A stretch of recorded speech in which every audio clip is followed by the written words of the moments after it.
Muy buenas tardes con todos los presentes. Tengan un cordial saludo de parte de la Oficina de Telesalud del Hospital Regional del Cusco. En esta oportunidad tendremos una tele a cargo del doctor Manuel Montoya Lizárraga, infectólogo de nuestro hospital, con el siguiente tema: infecciones virales del tracto respiratorio. Los dejo en la palabra del doctor Manuel. Antes de indicarles que las preguntas se van a hacer al final y mediante el chat. Muchísimas gracias, buenas tardes. Los dejo con el doctor.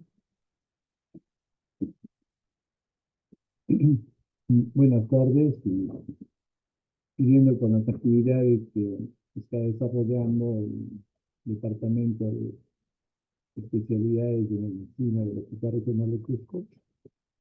Tenemos estas exposiciones diarias a cargo de diferentes servicios. En esta oportunidad, el servicio de infectología y enfermedades tropicales, para tocar este tema que es pertinente por la temporada que se nos viene, pero también para un poco recordar el tema que siempre lo tenemos presente como primera causa de mortalidad en todas las estadísticas durante muchos años, que son las infecciones respiratorias, y dentro de esas, las que menos estudiamos, observamos, son las enfermedades virales, siendo una de las causas más importantes, ¿no?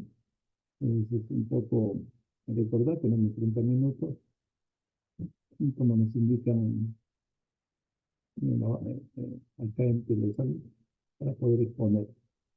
Bueno, las infecciones virales del tracto respiratorio hay que considerar las que son producidas por la transmisión aérea, principalmente.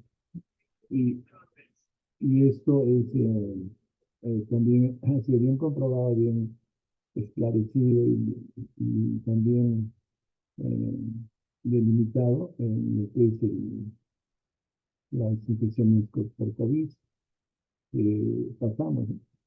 Y bueno, dentro de todas estas investigaciones que se hicieron cómo es la transmisión, se han visto claramente dos grandes fuentes, ¿no? Que es las microgotitas y los aerosoles. Entonces, se ha visto que, por ejemplo, las gotas o las microgotas no tienen una predicción muy larga, es menos de 1 metro de predicción de un paciente, por ejemplo, que es infectado y tosa, a los aerosoles que pueden irse más allá de 1 metro, a veces hasta 5 metros, y en el caso del peso de las partículas, esto va a determinarse en muchas más áreas, inclusive pueden permanecer muchos de ellos flotando en el medio ambiente. Eso depende también al peso de los fomitos que se llaman en aerosoles, o de las micropartículas, que van a permanecer más tiempo y van a alcanzar más espacio durante el proceso de infección. También hay que ver las propiedades físico-químicas de los aerosoles, ¿no? Entonces acá vemos, por ejemplo, una ratita de una microgota, donde no solamente se encuentra el posible patógeno, sino también se encuentran otro tipo de sustancias y tienen características propias, o sea, el tamaño, la cantidad de elementos virales, infecciosos que tienen. Pueden tener también electrolitos, proteínas, surfactantes, el pH es muy importante de la, de la gota, de la microgota, la carga eléctrica y también cuál es su interfase de líquidos. Por eso es que cuando se trabajó con lo que eran los sistemas de protección, las mascarillas, etcétera, se comenzaron a ver que algunos elementos, como el cobre, la plata, etcétera, si podían incluirse entre las máscaras, podían tener un efecto. Y esto era como el que tenía.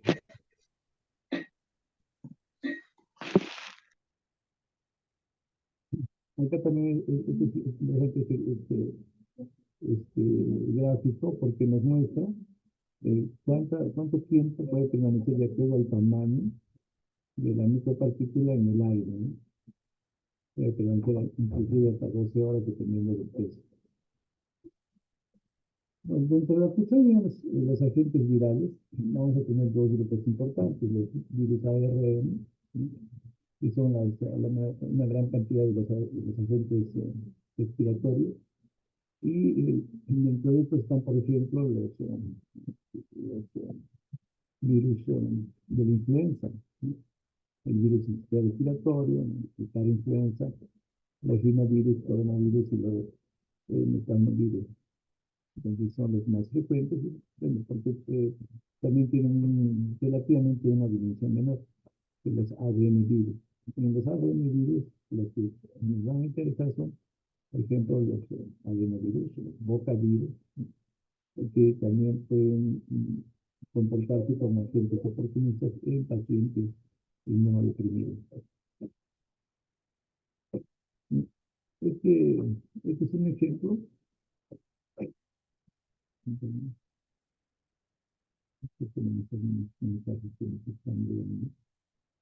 Tenemos, por ejemplo, algunos ejemplos de cómo es que, la infección va a tener un periodo de incubación siempre. Luego ya un cuadro de paciente con síntomas, luego se estabiliza o se va a hacer una parte de severidad o va a una parte de resolución. Y si es que está en la parte de severidad, puede ir a hacer un proceso de agravamiento.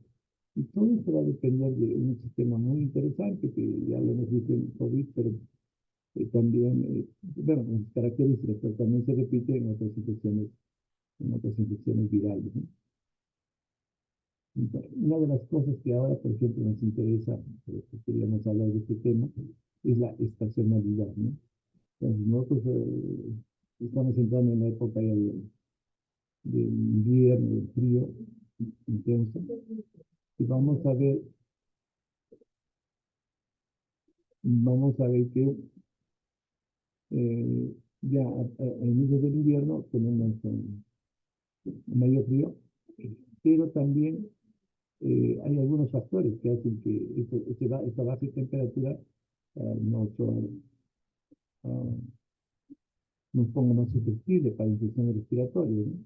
Y que el virus puede mantenerse más estable en el medio ambiente, a temperaturas más bajas, ¿no? Puede haber mayor humedad también en casos. Por ejemplo, en la selva, el triaje es húmedo, no solamente la baja temperatura, sino también es húmedo. Eh, Va a aumentar la susceptibilidad del oeste, ¿no? Los días son menos soleados, o sea, hay menos eh, producción de vitamina D, ¿no? Y la susceptibilidad va a ser por el cambio de temperatura en la mucosa misma, o sea, la mucosa se va a poner, va a soportar más cambios de temperatura, está más frío, va a tener más procesos vegetativos, por eso es fácil que se presente ya sea cualquier elemento patógeno, especialmente los virus, ¿no? Entonces, y esto demuestra que los influenza, los coronavirus, los virus respiratorios, que incrementan en estos tipos de epidemias en el proceso de invierno, ¿no? Las etiologías más importantes, que ustedes pueden ver, por ejemplo, en el tracto respiratorio, vamos a tener virus en gran cantidad, ¿no? Rinovirus, coronavirus, existe respiratorio de Epstein-Barr, ¿no? Existen megalovirus, los virus de Don los SARS, influenza. Entonces, eso es casi similar a la variedad de virus con la variedad de bacterias que podemos tener en estados de tipo respiratorio. No vamos a hablar de bacterias en este momento, este sería el tema de esta exposición. Y también algunos hongos que se exacerban en algunas etapas, ¿no? Ya sea, por ejemplo, aspergillos, citoplasma, que van a producir también cuadros estacionales. Entonces, ¿qué cosa es lo que agrava la infección, ¿no? Pues, por ejemplo, la virulencia de los virus. O sea, no todos los virus que están en el medio ambiente van a ser patógenos.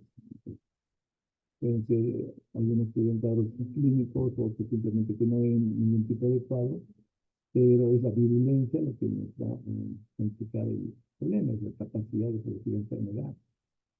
También vamos a tener coinfecciones, no se olviden que un cuadro bacteriano inicia con un cuadro viral en la gran parte de los casos. Entonces, eso no hay que perder de vista. Por eso es que en los esquemas de tratamiento nosotros usamos antivirales cuando estamos en una etapa de brote epidémico de cualquier tipo de virus. Entonces, tenemos que poder cuidar con inmunizaciones. Así tenga el paciente cuadro que es tipo bacteriano, ¿no? También el problema del paciente, los factores del paciente. Por ejemplo, si tenemos en la edad, ¿no? Si el paciente tiene comorbilidades o tiene un grado de inmunodeficiencia. Y dentro de las comorbilidades, las clásicas comorbilidades que puede tener el paciente, ¿no? O sea, diabetes, problemas de tipo hepático, renal, cardiópatas, etcétera, van a ser muchísimo más susceptibles.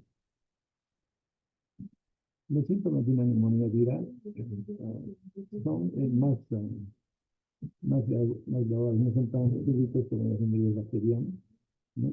Inicia con un síndrome de gripal, pero no hay un estudio purulento, hay tos, irritativa, puede haber, el examen puede haber eh,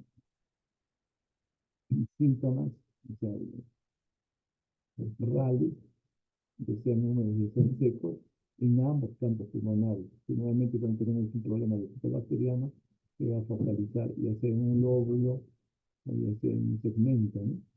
En virus es un poco diferente.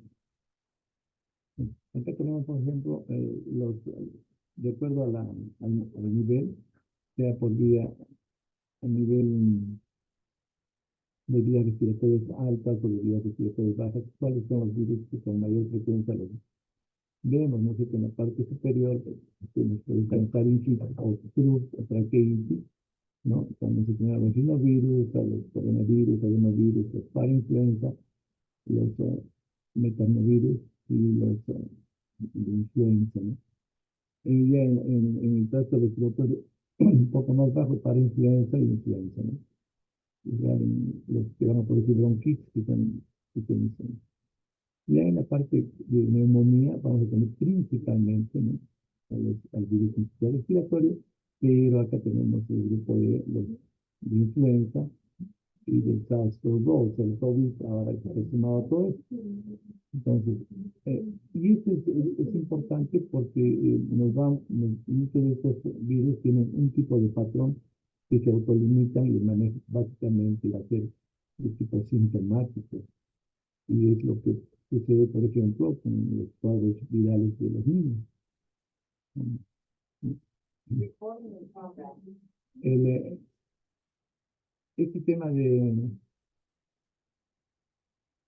las, de los virus también tiene que ver con el tamaño, ¿no? O sea, los virus a mayor tamaño probablemente queden en las vías respiratorias altas, ¿no? Y donde también pueden ser eliminados por la turbulencia que se produce en el aire en su nivel, ¿no? A diferencia de las lesiones que se pueden producir en las partes más bajas, donde van a llegar los virus más pequeños, pueden llegar a nivel alveolar, como vemos en esta parte inferior, ¿no? Entonces, en la parte inferior, los que llegan ya a nivel de los alveolos van a producir un cuadro, digamos, más complejo, que los que se quedan en los bronquiolos, en los bronquios pequeños o de mediano calibre. Ahí van a producir cuadros básicamente significativos. Una diferencia interesante cuando tenemos estos virus que atacan a nivel de las vías aéreas superiores o estamos a nivel de tráqueo, de bronquios, la tos es seca, es de tipo irritativo, no es una tos perenne. Pero cuando tenemos que ya hay afección a nivel alveolar, va a haber producción de pus, va a haber producción de secreción y ahí vamos a tener expectoraciones de tipo purulento, ¿no? Acá en esta parte vamos a ver la comparación entre el tamaño de los virus y la ubicación en el nivel del árbol respiratorio. Entonces, los diagnósticos de los virus o de estas neumonías por virus o por respiratorios se combinan, ¿no? Combinamos imágenes y laboratorios. Es como, si bien podemos acercarnos un poco viendo el tipo, la estructura de la secreción, con la citología o con la bioquímica, a veces es difícil, porque si no contamos con elementos de diagnósticos de tipo inmunológico para detectar anticuerpos o antígenos, ¿no? Entonces, nos apoyamos en la radiografía, ¿sí? Y en laboratorio, pero en entregas indirectas. Entonces, por ejemplo, la radiografía de tórax, la tomografía, ¿no es cierto? Y también ahí vamos a intuir qué tipo de virus, ¿no? Puede estar afectando. Y en mi laboratorio vamos a trabajar con proteínas reactivas, calcitonina, leuquinas, ferritinas. Eso nos puede ayudar a evaluar la gravedad del caso. Entonces, la elevación de cualquiera de de estos marcadores, biomarcadores, es más compatible con todos de tipo viral que bacteriano. Entonces, ya en el SARS-CoV-2 ya habíamos visto todo el esquema, recordar hacer el repetitivo. Y vamos a ver que, por ejemplo, nos interesa, que trabajamos siempre, la proteína también la ferritina, ¿no? Que nos va a indicar que el paciente con COVID-19 podría tratarse mucho más. Y también podríamos ver que era la patología que muy rápidamente producía una insuficiencia respiratoria severa, ¿no? Entonces, cuando vemos una afección por virus, vemos afecciones bilaterales si bien hay un compromiso alveolar, podemos ver en partes, pero también hay un compromiso intersticial en las imágenes, ¿no? Eso ya nos da una orientación hacia el virus. Pero en este caso, veamos, por ejemplo, que también es aparentemente un compromiso de tipo cardíaco con una cardiomegalia. Ahora, por ejemplo, en este otro cuadro vemos un típico paciente con COVID grave, ¿no? Que tiene las diferentes formaciones, ¿no? De desmerilado, de alimentos, ¿no? Lo mismo, ¿no? Entonces, ellos que podrían haber dejado secuelas muy severas, lo cual vamos a ver que algunos virus tienen mayor potencial para hacer eso. Y esta imagen es muy interesante, ¿no? Porque vemos bien cómo se marca muy bien la dilatación de los bronquios, ¿no? Entonces, no estar hablando de bronquiectasis. O también acá en este otro cuadro, donde vemos lesiones bilaterales, y con ese patrón de vidrio desmerilado. Aquí fue una evolución en paciente con COVID.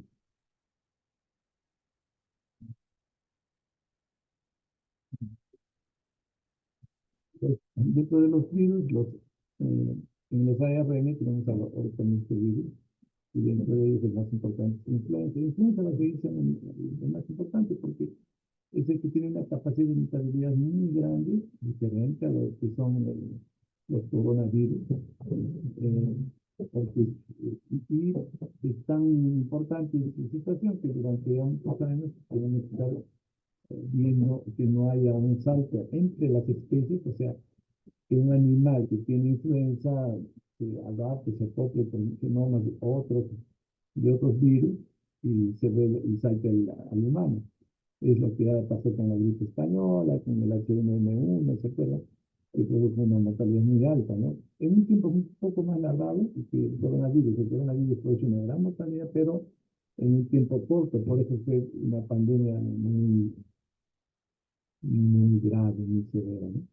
Pero influenza sigue siendo para nosotros un problema permanente y hay que estar vigilándolo a cada rato. Por ahí nos dicen que está saliendo una nueva cepa, nuevamente en China, y que advierte evaluar si va a tener un grado de afección importante. Entonces, influenza, bueno, tiene sus receptores en el ácido sálico y vamos a tener algunas fases como la neuraminidasa, que está en la superficie del virus y va a jugar un papel importante en la liberación de nuestra parte de la manejo de esta situación. Entonces, tenemos tres tipos de influenza: el tipo A, B y C. El tipo B es el que nos está complicando un poco la vida. El tipo A es más estable, pero el tipo C, bueno, no toma mucha preocupación. Pero este cuadrito yo lo quería para que vean, este virus es una ARN de una sola edad. Pero esta material genético está dividido en 8 segmentos independientes, mucho mejor, no se activa como mencionó otros. Y estos segmentos, cada uno tiene capacidad de variar. Cada uno se comporta independientemente. Nos pueden hacer una transformación, una mutación interna en cada una de estas hebras. Encima, si tenemos millones de virus que están replicando en cada minuto, entonces se están combinando nuevos virus con nuevas mutaciones, con nuevas características con otros, ¿no? Entonces ya la capacidad, pues se potencia por 8 la capacidad de mutación de la influenza. Entonces, es por eso que es difícil de controlar. Entonces tenemos que ver algunos puntos centrales. Entonces, solamente nos queda, bueno, la mentadina, no se usa como muy tóxico. Nos quedamos con el oseltamivir, que sí tiene su efecto, aunque muchos lo nieguen. Tenemos un brote importante, el Zanamivir, y tenemos algunos antivirales, pero que no han demostrado mayor efecto, ¿no? Entonces, lo que va a producir en las células principalmente van a ser apoptosis, o sea, muerte celular, o sea, las lesiones en las células que están atacadas, principalmente el árbol del tracto respiratorio, ¿no? Bueno, vamos a sobrevivir a estas infecciones por influenza gracias a el interferón, ¿no? De eso vamos a pasar en el mundo. Luego tenemos los paramyxovirus, ¿no? Entonces, aquí tenemos a dos familias, el paramyxoviridad y la pneumoviridae. Entonces, también es un ARN virus, ¿no? Y va a infectar no solamente a células del tracto respiratorio, sino a otras células más. Entonces, también van a producir al final muerte y algunos cuerpos de inclusión y principios que nos sirven para poder identificarlos.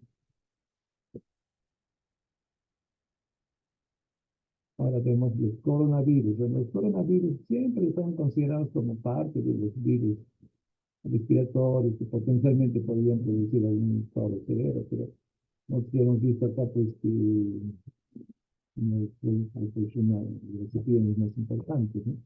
El SARS-CoV-2. Entonces, si te unen a la actividad se van a unir a los receptores de la enzima, la actividad de angiotensina 2. Y esto ya sabemos cómo evoluciona. Pero también el haber conocido el coronavirus nos ha mostrado cómo se manifiesta el cuerpo y que principalmente la lesión no es por el coronavirus en sí, es por la respuesta inflamatoria exagerada, desproporcionada que tiene el organismo. Entonces, eso es una de las cosas que debemos estar al tanto. En esta imagen, por ejemplo, vemos cómo el SARS-CoV-2 ingresa que tenemos una alveolo normal, ¿no es cierto? Y produce una gran expresión a nivel de la mucosa, del, del alveolo, que rápidamente se va a saturar, ¿no? Y una gran liberación de mediadores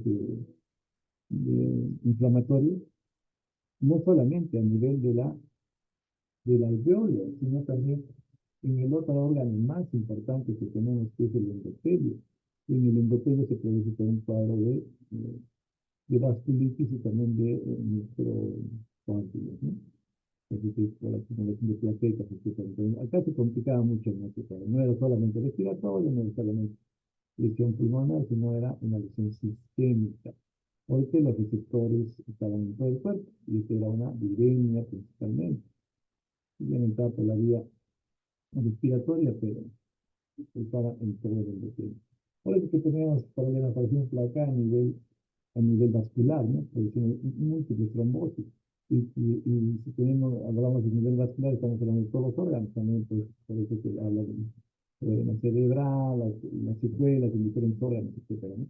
Entonces, sabes, por dos cuestiones que son muy importantes. El otro grupo importante de virus, como decimos, son los virus ADN, ¿no? Entonces, son virus envueltos y que se van a transmitir vía. Hay 7 tipos de adenovirus, ¿no?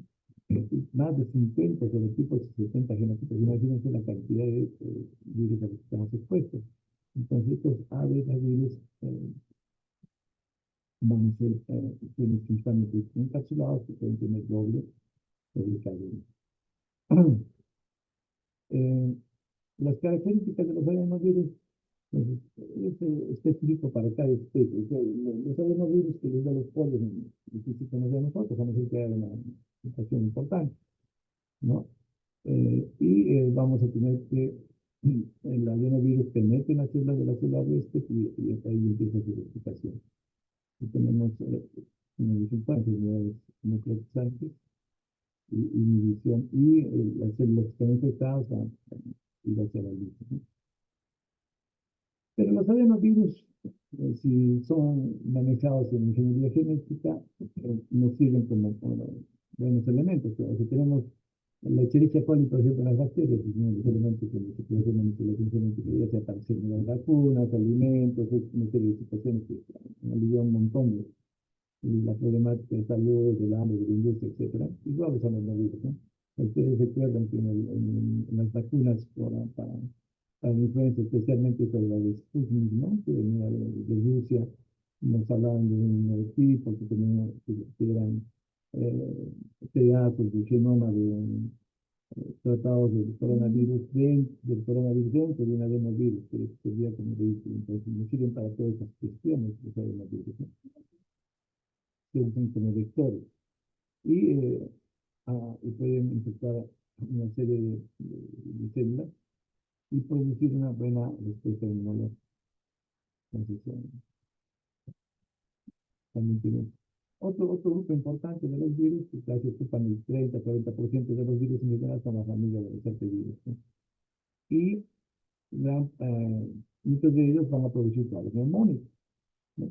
No se olviden que los herpesvirus son tan comunes y por desarrollar rápidamente eh, los de viremia, entonces van a producir o neumonía, o encefalitis, o problemas intestinales. No solamente es un problema de tipo dermis, eso hay que olvidarlo. Y bueno, tenemos hasta 8 tipos de herpesvirus, y cada uno tiene sus propias características. Es una cuestión muy importante. Las interrupciones siempre van a tener mayores recurrencias o cuadros más severos. Son los pacientes inmunodeprimidos, ¿no? Por este virus. Entonces, ahí es donde se complica el tratamiento, porque normalmente responden bien a lo mismo. Pero si tenemos, por ejemplo, un citomegalovirus, un varicela zoster, que están produciendo neumonía, que a la cuestión se complica, tenemos que recurrir a otros antivirales. Tenemos también en los bocavirus, ¿no? Los bocavirus, que son de los parvovirus humanos, no, no tienen envoltura, tienen un ADN de una sola hebra y van a ser comunes especialmente en los niños menores de 2 años. Entonces, estos van a tener pues, neumonías, van a tener bronquiolitis, ¿no? Y también pueden hacer los casos de Krupp, que son muy conocidos y muy temidos también por los pediatras, ¿no? Entonces, acá hay tos, secreción nasal, hay sibilancias, fiebre, ¿no? Pueden tener también acompañantes de diarreas, vómitos, ¿no? Y generalmente se les considera un oportunista, ¿no? Pacientitos que tienen un poco de compromiso inmunitario. Entonces, tenemos un bocavirus, tenemos que el otro, ¿cómo se dan inmune que se induce por los virus, no? Entonces, es un poco largo, digamos, perdón.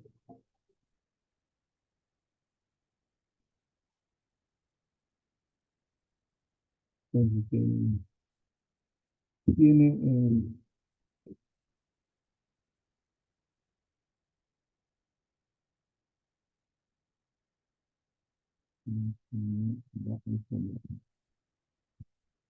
entonces, tiene receptores de reconocimiento que la célula, ¿no? Que van a detectar al virus y van a reconocer los patrones de los virus. Entonces, estos van a mostrar a estos virus al sistema inmune, o sea, por este mecanismo, ¿no? Entonces, tenemos a los virus, a los diferentes tipos de virus que entran por la vía respiratoria, caen a los bronquios y a los alveolos, y acá hay un reconocimiento por los macrófagos inicialmente, pero ahí se va también a movilizar el sistema innato, donde va a haber activación de las asesinas, debe haber ya, un compromiso con las células T, luego las células B, para que produzcan anticuerpos, ¿no? Entonces, es toda una asociación de hechos con que tenemos un patógeno. Pero quienes primero capturan nuestros bien son los humanos. Pero bueno, en algunos casos también los monocitos van a intervenir. Pero los virus no se van a quedar ahí, pueden producir solamente lisis, ¿no? Destrucción de la célula, pueden producir apoptosis, ¿no es cierto? Que es la muerte anticipada de la célula, pueden producir células con inclusiones de virus, o sea, el macrófago envuelve a los virus en sus lisosomas y eso nos puede dar un tipo de inclusión que nos ayuda a reconocer. Y la formación de principios, ¿qué significa? Que se, se anula la- las barreras entre las células y se van a formar las células por ser nucleadas, que son gigantes, como células de Langham, pero, por ejemplo, en el herpes nos sirve mucho para poder hacer la prueba de sangre, donde vamos a ver células conjuntas con gran cantidad de núcleos. Es patógeno diagnóstico, ¿no? Entonces, el daño que se va a producir es importante en las células, por todo este mecanismo que estamos viendo, porque el virus no solamente destruye, se perpetúa, y al perpetuarse, al final puede producir pues, displasia, ¿sí? En los órganos donde se encuentran, y vamos a tener problemas con de repente los virus que van a conseguir. ¿Cómo detectamos a los virus? Es, es a través de la movilización de los biomarcadores, ¿no? Especialmente los interferones, ¿no? Y podemos ver también las respuestas de las citoquinas, ¿no? Hay algunos interferones que son muy importantes, los de tipo 1, que son el alfa, el beta y van a tener también un papel en las citoquinas de respuesta. Ahí también puede haber el papel tumoral, ¿no? O las interleucinas, la 1 y la 6. Entonces, todo eso ya lo hemos conversado, pues, si quieren, podemos conversar en una próxima charla sobre cómo reaccionan especialmente en el coronavirus. Y no solamente tenemos esta respuesta, sino tenemos la respuesta celular. Entonces, la respuesta celular, hemos dicho que van a entrar los monocitos, las células dendríticas, ¿no? Y también los macrófagos, ya lo vimos en el primer momento, que presentan los antígenos virales a las células T. Y las células T van a ser básicamente citotóxicas y matan directamente a las células infectadas por los virus. Y también van a activar a las células B para que produzcan los anticuerpos, ¿no? Y luego tenemos la barrera clásica, la barrera epitelial, ¿no? Donde se tiene que romper la barrera epitelial para que el virus pueda ingresar. Entonces, nosotros nos defendemos con citoquinas, con quimoquinas, ¿no? Con péptidos antimicrobianos, ¿no? Y un cuadro inflamatorio muy severo, donde estamos movilizando gran cantidad de citoquinas. Entonces, la famosa tormenta de citoquinas. Eh, el endotelio pulmonar, que es parte de nuestra defensa, que regula la vascularización, la permeabilidad de la homeostasis. Durante la infección, eso se va a ver alterado, entonces vamos a tener un gran pasaje del endotelio, o sea, del intravascular al extravascular. Entonces ahí también se va a acompañar de un proceso de tipo inflamatorio con presencia de gran cantidad de justamente extracelular. Entonces, los neutrófilos, bueno, su función como es fagocitar a los virus y van a eliminarlos cuando se pueda, ¿no? El, dentro de las leucocinas principalmente se va a, no solamente va a haber activación del ROS, de las enzimas, sino del ROS, que es la producción de los hormonas, crean quimiosinas, etcétera, ¿no?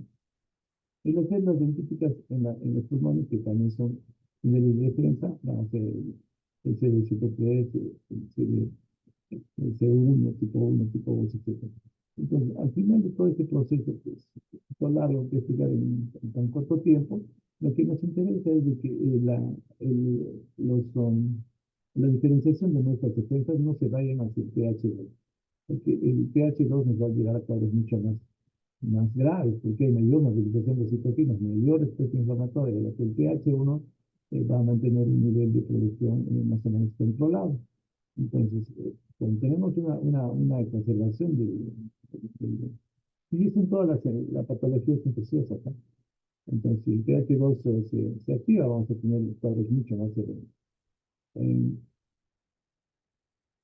entonces, hay varias combinaciones de varios factores que van a dar determinado tipo de resultado. No todos los pacientes con enfermedades virales van a ser el mismo cuadro. Hay pacientes que hacen cuadros muy leves y hay pacientes que hacen cuadros catastróficos, y eso depende de toda esta interacción o sea, del sistema de defensa, ya sea, ya sea a través de la inmunidad celular o humoral, y también los otros factores que estamos conversando, ¿no?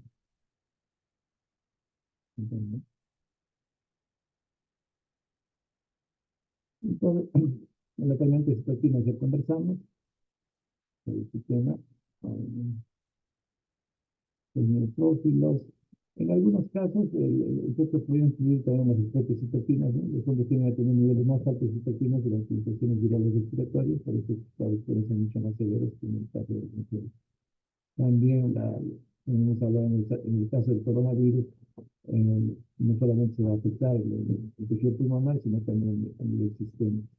Entonces, es una ventilación de todo lo que estamos conversando, cómo es que se va a producir las lesiones alveolares eh, a nivel a nivel de los alveolos, cómo se van a producir la interactuar con el fenómeno vascular y qué células intervienen en todo esto, ¿no? Entonces podemos tener o una resolución del cuadro o vamos a tener una persistencia o una evolución tórpida. Eventualmente citoquinas, ya no estoy invertido sobre eso, lo que me pasé creo en media hora. Y, eh, entonces, lo que nos interesa ahora es ver algunos problemas que se van a derivar de las infecciones virales, ¿no? Y están las anomalías en el pulmón. Pues, si bien tenemos una infección, ¿qué se puede producir? Una infección aguda como la viral va a empeorar, por ejemplo, afecciones pulmonares. En pacientes con EPOC, con fibrosis pulmonar, etcétera, con asma, vamos a tener un empeoramiento de sus cuadros, lo primero.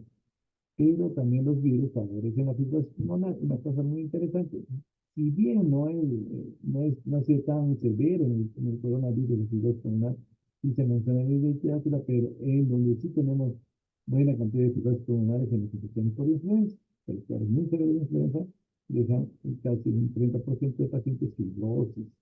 Entonces, ¿cómo se va a producir la fibrosis? ¿No? ¿Es por qué? Porque la inflamación activa la producción de colágeno y fibronectina y estimula a los fibroblastos y la generación de la angiogénesis, se llama el crecimiento de células. Eh, esto es uno de los daños, ¿no? El otro daño que nos puede dejar es el enfisema, ¿no? O sea, va a haber un daño a nivel alveolar, va a haber una ruptura de los alveolos y va a reducir la capacidad de los pulmones para absorber oxígeno. El otro tema son los bronquiectasias. O sea, hay una dilatación anormal de los bronquios y va a haber no solamente lesión de los alveolos, sino de los bronquios. Y ahí es donde se producen, por ejemplo, las hemoptisis. No se olviden que la principal causa de hemoptisis en nuestro medio es las bronquiectasias. Que después ya podemos pensar en la tuberculosis. Los neumatoceles, que son quistes aéreos dentro del pulmón, también es una de las formas. Este es un esquema que proponen para ver cómo se produce la fibrosis pulmonar inducida por virus, ¿no? Tenemos el virus, va a causar una lesión, ¿no es cierto? Y puede seguir 2 días, ¿no? La primera va a ser una lesión directa en el pulmón, donde va a romper el epitelio y a cicatrizarse se va a fibrosar, cicatriza, ¿no? La otra forma es que sea a través del sistema inmune, o sea, activando el sistema TH2, hemos dicho, macrófagos, etcétera, y ellos van a secretar gran cantidad de proinflamatorios. Y esto va a hacer que se activen también los miofibroblastos que van a producir la fibrosis pulmonar. Entonces, ahí tenemos un problema serio. Entonces, pacientes mayores que están teniendo infecciones a repetición y muchas veces son virales, probablemente tengan una secuela con eso. Bueno, las terapias que se tratan de hacer frente a las infecciones virales, ¿no? Es, primero, bajar la inflamación. Ya lo hemos dicho en el COVID, el uso de corticoides a dosis bajas fue de mucha gran ayuda para evitar no solamente la mortalidad, sino también las secuelas. La modulación de las células T, que son los y como la modulación de los macrófagos, ¿no? El uso de interferones, suplementos vitamínicos, y también el tipo de interferones que se puede usar, ¿no? Inmunomoduladores, hemos trabajado en el COVID, en algunos de ellos, ¿no? Que ha demostrado algunas significancias en la anakinra, ¿no? O el tocilizumab que sí hemos logrado usar en algunos pacientes, pero es el momento en que se usa, cuando está habiendo afección viral, porque después no vamos a tener mayor resultado. Y en antivirales, la que sí se aprobó fue un poco, bueno, en el caso del influenza, el Tamiflu, el Tamiflu es el que nos ha servido, ¿no? En los adenovirus no hay un antiviral específico, y en el COVID-19 tenemos una serie de antivirales. Algunos han sido descartados, otros todavía se manejan, como el Remdesivir, ¿no?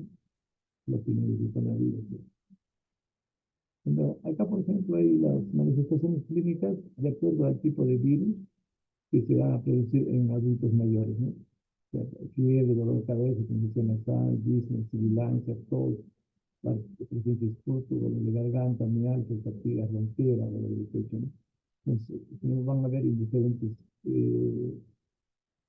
tipos de virus, algunos tienen más de algunos que otros, ¿no? Por ejemplo, la influenza tiene casi todos estos factores, y los coronavirus tienen otros, ¿no? Esa producción, cuestiones sales. Entonces, un estudio bien interesante. Y también las medidas para reducir la transmisión de los virus, de acuerdo a su presencia, ¿no? Antiinfección respiratoria, el rinovirus, el parainfluenza, el rinovirus, los coronavirus, ¿no? Entonces, ¿cuáles son las precauciones que son las clásicas, ¿no? Evitar el contacto, evitar las toxitas, evitar los, eh, los aerotransportados, que son las comités, protección de los ojos, vacunación, incapacidad. Este sería el cuadro que nosotros personalizar de los. Bueno, hasta acá un poco ha sido nuestra charla, solamente para recordarles, ¿no? El higiene de manos, el higiene respiratoria, el uso de mascarillas, las precauciones estándar, o sea, evitar una visita extensiva, los pacientes tienen que estar muy activos, ¿no? Tenemos que tener diagnósticos oportunos y distribuir las admisiones en salas comunes en pacientes que tienen presentando estados de brotes que vamos a desarrollar, brotes intrahospitalarios. Bueno, gracias hasta acá por esta atención. Yo creo que hemos hecho un pequeño recuerdo de los temas de hospitalidad. Acá nos preguntan algunas cosas. Si es que puede haber COVID, el COVID ya se volvió una pandemia, una endemia, ¿no? Entonces vamos a tener siempre COVID. El problema es de que si le damos mucho espacio al COVID, los que empezando a vacunarnos, vamos a tener mayor cantidad de gérmenes circulando en la población, con mayor capacidad de que se produzca mutaciones, o sea, intercambio de material genético entre ellos y tengamos una cepa nueva que ya va a ser mucho más catastrófica, como dice la OMS, ¿no? Entonces no baja la guardia en ese sentido.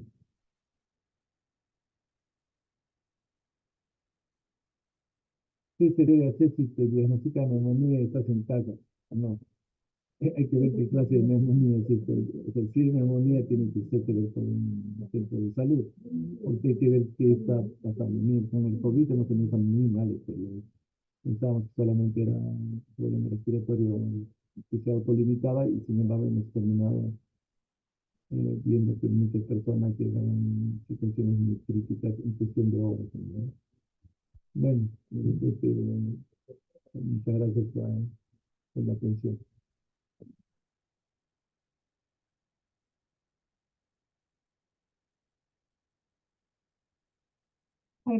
Agradecemos la excelente participación del doctor Manuel Montoya por esta exposición tan importante. Asimismo, agradecemos a cada uno de ustedes por vuestra asistencia y estaremos comunicándoles para una siguiente telecapacitación o teleye. Les comento que la grabación de estas exposiciones queda en el YouTube institucional. Lo pueden visitar las veces que deseen. Muchísimas gracias a todos y buenas tardes.